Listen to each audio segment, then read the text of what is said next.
పూరా లోకల్. ఇందిరా ప్రియదర్శిని జూరాల ప్రాజెక్టులో 4 గేట్ల ఇనుపతాళ్లు తెగిపోయాయి. మొత్తం 67 రేడియల్ గేట్లు ఉండగా 8 గేట్ల రోపులు నీటి తాకిడితో తుప్పుపట్టాయి. వీటిలో 4ంటిని ఇటీవలే మార్చారు. 8, 12, 19, 27 గేట్ల రోపులు మార్చాల్సి ఉండగా ఈలోపే తెగిపోయాయి. కృష్ణానదికి ముందస్తు వరద నేపథ్యంలో ఈ విషయం వెలుగు చూసింది. ప్రస్తుతం 12వ నంబర్ గేట్ నుంచి నీళ్లు లీక్ అవుతున్నాయి. మరికొన్ని గేట్ల రబ్బరు సీళ్లు దెబ్బతిన్నాయి. ప్రస్తుతం ఈ ప్రాజెక్టుకు 1,00,000 క్యూసెక్ల ప్రవాహం వస్తోంది. 12 గేట్ల ద్వారా అంతే మొత్తాన్ని దిగువకు విడుదల చేస్తున్నారు.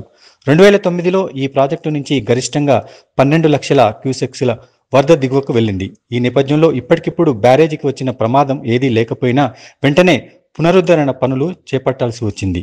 జూరాల ప్రాజెక్టు 1997లో వినియోగంలోకి వచ్చింది. ప్రాజెక్టు గేట్లు తుప్పుపట్టిన విషయం 2019లో వెలుగులోకి వచ్చింది. కొన్ని గేట్ల నుంచి లీకేజీలు వెలుగు చూశాయి. 2021లోనూ లీకేజీలు పెద్ద ఎత్తున కనిపించాయి. అయితే ఈ ప్రాజెక్టు నిర్వహణ విషయంలో నీటిపారుదల శాఖ మొదటి నుంచి ఉదాసీన వైఖరి ప్రదర్శిస్తోందన్న విమర్శలున్నాయి.